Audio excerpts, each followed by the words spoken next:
नमस्कार। मैं दिव्या आज आपको बताने वाली हूँ ऐसे 5 प्राणायाम जो आपकी स्वस्थ जो आप मतलब फिट नहीं रहते हैं, आप फिट रहने लगेंगे।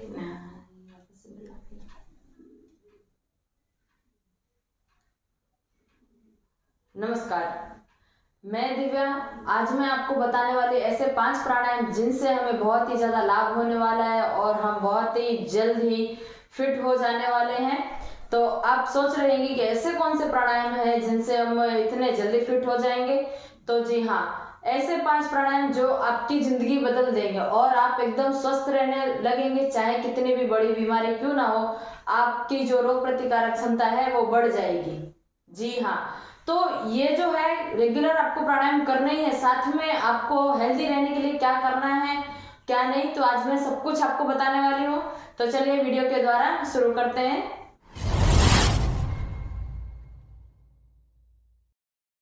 तो हमें जो है 5 प्राणायाम कौन कौन से हैं, पहले हम उन प्राणायाम के बारे में बात करेंगे, फिर मैं उसकी पूरी डिटेल दूंगी कौन कौन से प्राणायाम उसको किस समय पर करना चाहिए, कैसे करना है, क्या तरीका है करने का। तो चलिए इस सब के बारे में हम बात करेंगे। पहले तो हम 5 प्राणायाम के नाम जान लेते हैं। तो पहला प्राणायाम है कपालभाति, दूसरा है भ्रामरी, तीसरा है भस्त्रिका और चौथा है बाह्य प्राणायाम और पांचवा है अनुलोम विलोम। तो ये 5 प्राणायाम जो है रेगुलरली आपको करने हैं। तो किस तरीके से करना है तो सबसे पहले हम ये जानेंगे। तो कपालभाति में आपको क्या है कि सीधे बैठ जाना है, सुखासन में पद्मासन में आप कोई भी आसन जो है आप जिसमें आपको कंफर्टेबल लगे उसमें आपको बैठ जाना है। मैं जो अभी बैठी हूँ वो सुखासन है, सुखासन में बैठ जाना है सुखपूर्वक। और पद्मासन जो किस प्रकार से लगाते हैं, पद्मासन आप जान लीजिए, दोनों पैरों को इस प्रकार से दोनों एक थाइल्स में हम चढ़ाएंगे अपोजिट करके, इस प्रकार से हमें बैठना है, इसे कहते हैं पद्मासन। तो पद्मासन में ज्यादा देर तक आप बैठेंगे। पद्मासन लगाने का एक फायदा है कि आप कितना भी चाहेंगे कि मैं जो हूँ अपनी बॉडी जो है टेढ़ी इस तरीके से बैठ जाऊं, तो आप नहीं बैठ पाएंगे।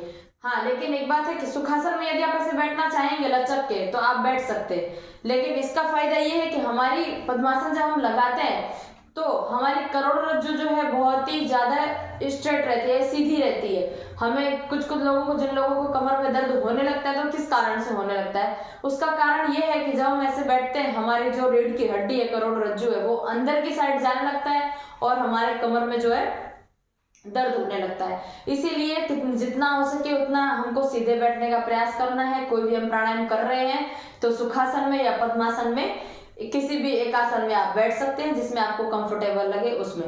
क्योंकि पद्मासन लगाने में आपको एक दिक्कत रहेगी कि जिन लोगों को पैरों में मतलब बहुत ज्यादा झुंझुनाहट होती है, ज्यादा देर तक नहीं बैठ पाते हैं, उन लोगों के पैरों में जो है झुंझुनाहट होने लगेगी। इसके लिए आप जितना आप सुखासन में बैठेंगे उतना ज्यादा आपके लिए बेस्ट है। तो मैंने आपको पहला प्राणायाम जो है बताया कपालभाति। कपालभाति आपको किस तरीके से करनी है, सीधा बैठ जाना है, कमर सीधी, गर्दन सीधी, नजर सामने, लंबी गहरी श्वास भरनी है। श्वास भरने के बाद जो है आपको पहली बार जो आपको श्वास लेना है, लंबी गहरी श्वास लेनी है, फिर उसी के साथ धीरे धीरे छोड़ना है श्वास को। फिर कंटिन्यू, फिर वापस से हम लंबी गहरी श्वास लेंगे, फिर जो है झटके में जो है श्वास को छोड़ना है। श्वास छोड़ते वक्त हमें ध्यान ये रहे कि पेट जो है हमारा बार बार जो है अंदर जाना चाहिए, अंदर की ओर जो है पेट में खिंचाव आना चाहिए। इस तरीके से हमें करना है। देखिए इस प्रकार से।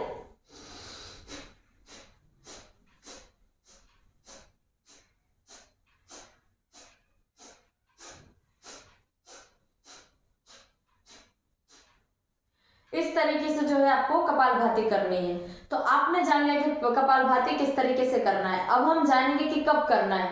जितना हो सके आप जो है सुबह खाली पेट कीजिए, क्योंकि खाना खाने के बाद जो है कपालभाति नहीं कर सकते। और कैसे लोग कर सकते हैं, जो लोग एकदम स्वस्थ हैं, उनको कोई बीमारी नहीं है, और जिन लोगों को बहुत ही ज्यादा कब्ज रहता है, बहुत ही ज्यादा गैस रहती है, तो उन लोगों के लिए कपालभाति जो है बेस्ट आसन है, बेस्ट प्राणायाम है, बेस्ट प्राणायाम। उनके जो लोग कपालभाति करते हैं रेगुलरली, उनको आप देखना उनका एकदम शरीर भी जो एकदम फिट रहता है, और उन लोगों को जो है डाइजेस्टिव सिस्टम में जो पचता नहीं है हमारा खाना, और हमें बहुत ज्यादा कब्ज रहती है, गैस रहती है, एसिडिटी रहती है, तो इन सब से हमें छुटकारा मिलने वाला है।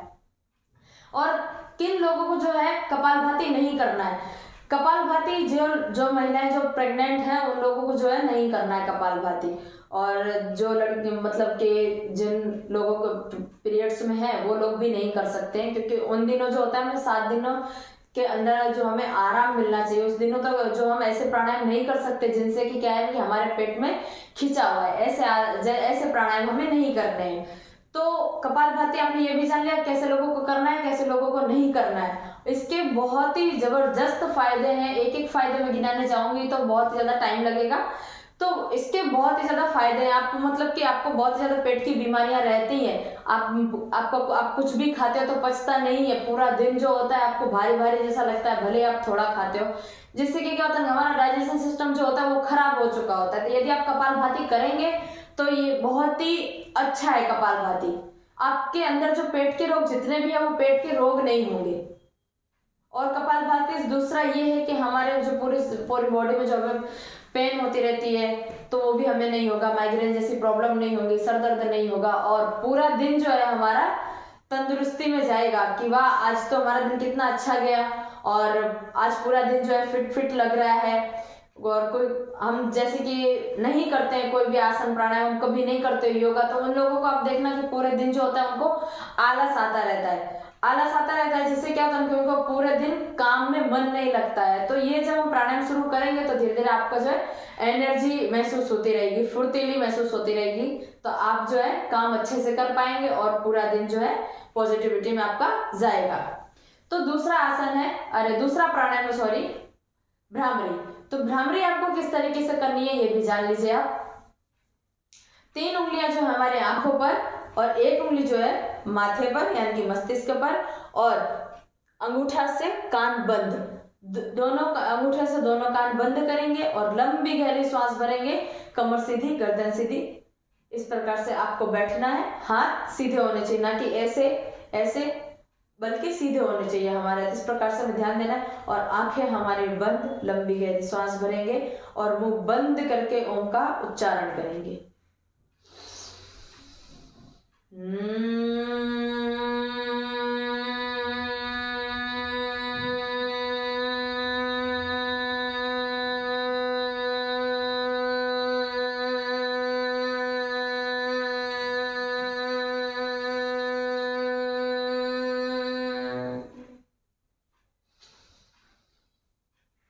इस तरीके से जो है हमें फिर धीरे धीरे आंखें खोलेंगे।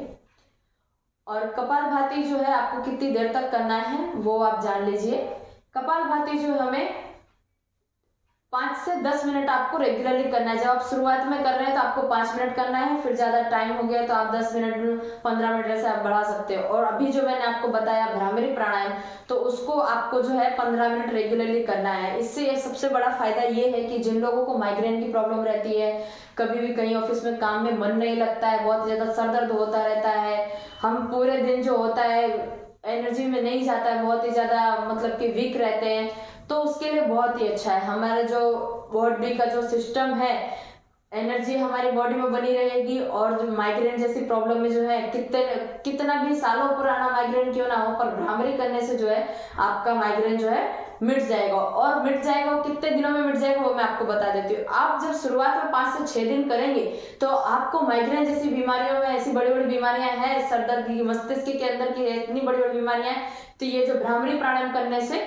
बहुत ही अच्छा रहेगा और बहुत ही बड़े बड़े इसके भी फायदे हैं। तो आपको ये रेगुलरली करना है। और भ्रामरी प्राणायाम करने का एक सबसे बड़ा फायदा ये है कि जिन लोगों को आंखों के नंबर है, चश्मा आ गया है, तो ये लोग जो रेगुलरली प्राणायाम करते हैं भ्रामरी प्राणायाम, तो उनका जो है नंबर भी, आंखों का नंबर जो है बहुत जल्दी से कम होने वाले हैं और मिट भी जाएंगे। अभी बारी आती है अनुलोम विलोम की। तीसरा प्राणायाम है अनुलोम विलोम। अनुलोम विलोम आपको किस तरीके से करना है, सीधे बैठ जाना है ध्यान मुद्रा में, इस तरीके से हम बैठेंगे और अंगूठे से जो है राइट नासिका जो है हमारे दाएं साइड की नासिका, उसको हमें बंद करना है और लेफ्ट नासिका से जो है श्वास लेनी है, लंबी गहरी श्वास भरेंगे। फिर श्वास भरने के बाद जो हमारी अनामिका उंगली है उसको जो है उससे हमें नाक को बंद करना है और अंगूठे जिस अंगूठे से हमने नाक बंद किया था उसको वापस छोड़ेंगे। श्वास को छोड़ते हुए दूसरी नासिका से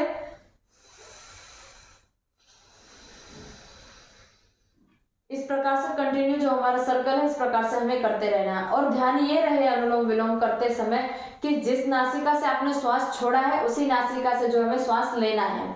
ओके, फिर लेने के बाद जो है आपको फिर वापस दूसरी नासिका से श्वास छोड़ने के बाद में हम वापस लेंगे, फिर दूसरी नासिका से श्वास हमने छोड़ा फिर वापस लेंगे।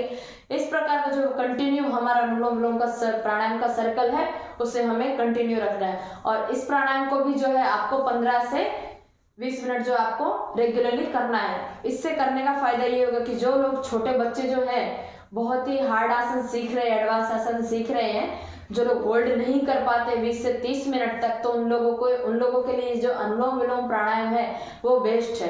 क्योंकि अनुलोम विलोम प्राणायाम करेंगे तो उनकी जो है जब आसन करते हैं होल्ड नहीं कर पाते हैं तो उनके लिए बहुत अच्छा है, तो होल्ड कर पाएंगे। क्योंकि श्वास को कंट्रोल कैसे करना है वो हमें आना चाहिए। ब्रीथ इन ब्रीथ आउट इस प्रकार से हमें रेगुलरली करना है। तो अनुलोम विलोम प्राणायाम जो है बहुत ही अच्छा है, क्योंकि जिन लोगों को जो है साइनस जैसी प्रॉब्लम रहती है, सर्दी जुकाम खांसी, बहुत ही ज्यादा हमारे नाक में जो हमेशा पानी पानी आता रहता है, तो उनसे भी जो हमें छुटकारा मिलने लगेगा। और हमारी जो अन्य नली है वो बहुत ही अच्छी रहेगी, स्वस्थ रहेगी और हमें कोई भी बीमारियां नहीं होने वाली हैं। और दूसरी बात यह है कि हम जो है श्वास जो है नासिका से लेते हैं छोड़ते हैं। कभी आपने ये सोचा होगा कि इसका फायदा क्या होता है? इसका सबसे बड़ा फायदा यह है कि हम जब श्वास लेते हैं और छोड़ते हैं, इसका सबसे बड़ा असर जो होता है मस्तिष्क में भी होता है। तो मस्तिष्क से रिलेटेड बहुत ही ज्यादा प्राणायाम है, तो हमारे जितने भी मस्तिष्क के रिलेटेड जो बीमारियां हैं वो बहुत ही जल्दी दूर होने वाली है। तो अभी बारी आती है बाह्य प्राणायाम की। ये जो अनुलोम विलोम प्राणायाम मैंने आपको बताया तो वो कैसे व्यक्ति कर सकते हैं, ये अनुलोम विलोम जो प्राणायाम है वो सभी व्यक्ति कर सकते हैं। ऐसा नहीं है कि प्रेग्नेंट जो महिलाएं हैं वो नहीं कर सकती हैं, लेकिन सब लोग कर सकते हैं। इसका कोई भी नुकसान नहीं, इसके बहुत ही ज्यादा बड़े बड़े फायदे हैं। तो इसको आपको रेगुलरली करना है और इसे सभी प्रकार के जो व्यक्ति हैं कर सकते हैं। अभी हम बात करते हैं बाह्य प्राणायाम के बारे में। बाह्य प्राणायाम में किस तरीके से करना है वो हम पहले जानेंगे। और जितने भी अभी तक मैंने आपको प्राणायाम बताए हैं वो सारे प्राणायाम आपको जो है खाली पेट ही, मतलब कि सुबह करना है और शांत वातावरण हो ऐसी जगह पर हमें करना है। और सभी प्राणायाम आप ये जितने मैंने आपको प्राणायाम बताए हैं अभी तक, तो मैंने 3 प्राणायाम बताए हैं और 2 प्राणायाम अभी बाकी है। तो ये प्राणायाम करते समय आपको ध्यान में ये रखना है कि आजू बाजू हमारे कोई नहीं है, हम हैं सिर्फ, और हम जो है इतने शांत वातावरण में जो हमारी प्रकृति है उसके साथ हमें कनेक्ट होना है और अच्छे से पूरे शरीर का ध्यान रखते हुए कोई नुकसान ना हो इस तरीके से हमें करना है। और लास्ट तक हमारे वीडियो को देखते रहना, क्योंकि लास्ट में मैं आपको एक ऐसी बात बताने वाली हूँ जो बहुत ही ज्यादा जरूरी है। तो अभी हम बात करते हैं बाह्य प्राणायाम के बारे में। बाह्य प्राणायाम आपको करना क्या है, लंबी गहरी श्वास भरनी है।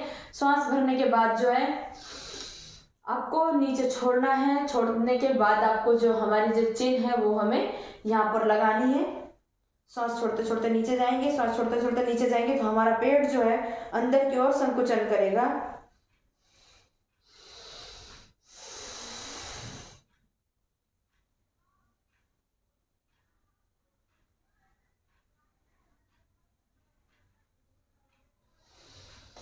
इस प्रकार से जो हमें बाह्य प्राणायाम करना है। जब हम सांस छोड़ेंगे तब हमारा जो पेट जो है हमारा अंदर की ओर संकुचन करेगा। संकुचन करने के बाद जो है आपको होल्ड करना है।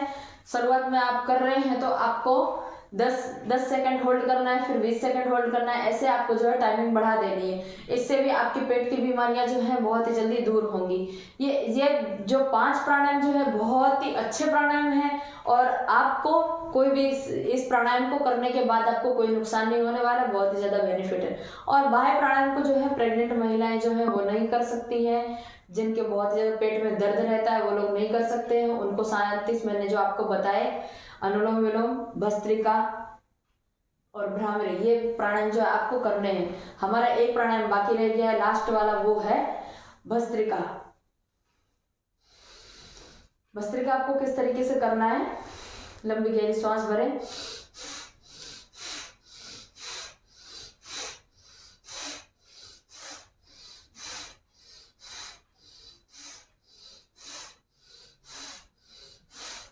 इस तरीके से जो आपको भस्त्रिका प्राणायाम आपको करना है। और भस्त्रिका प्राणायाम जो लोग बहुत ही ज़्यादा स्वस्थ हैं उन लोगों को बहुत ही ज़्यादा तेज़ी से नहीं करना है, क्योंकि उन लोगों को ऐसा लगता है कि हम स्वस्थ हैं तो हमको जो है हम जो ये प्राणायाम करने वाले हैं उनसे हमें कोई नुकसान नहीं होने वाला है।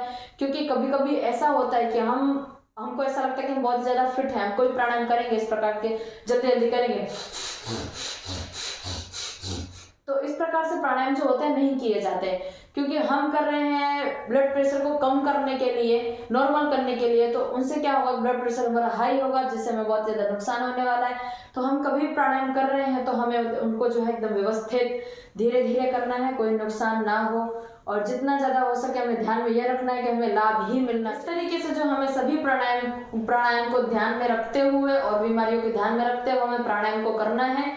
हमें ध्यान में सिर्फ यही रखना है कि हमें लाभ मिलना चाहिए, और ऐसा बिल्कुल भी ना हो कि आपको ऐसा लगे कि हम फिट हैं तो हम बहुत ही ज़्यादा जोर जोर से करेंगे तो हमको जो है इसका बहुत जल्दी लाभ होने वाला है। तो ऐसा बिल्कुल भी नहीं है, क्योंकि आप कर रहे हो हार्ट अटैक को भगाने के लिए और हमको जो हार्ट अटैक बढ़ जाए, तो हमें ऐसा बिल्कुल भी नहीं करना है। जो बीमारी है उसको ध्यान में रखते हुए और अच्छे से स्वस्थ रहना है, हमें बीमारियों को पास नहीं लाना है। इसके लिए हमारे लिए सबसे ज़्यादा जरूरी है वो है प्राणायाम। जो मैंने आपको 5 प्राणायाम के नाम भी बता दिए, किस तरीके से करना है वो भी मैंने आपको बता दिया, और किन व्यक्तियों को नहीं करना है, इन सभी चीज़ों की जानकारी जो मैंने आपको दे दी है। तो आपके घर में, आपके आसपास में कोई ऐसा व्यक्ति है जिन्हें ऐसी प्रॉब्लम है, इन सभी प्रॉब्लम से छुटकारा पाने के लिए ये वीडियो उनको शेयर कीजिए। और हमारे चैनल पर नए हो तो चैनल को सब्सक्राइब कीजिए, वीडियो अच्छी लगे तो वीडियो को लाइक कीजिए, शेयर कीजिए और कमेंट करना बिल्कुल न भूलें, और बने रहें स्वस्थ।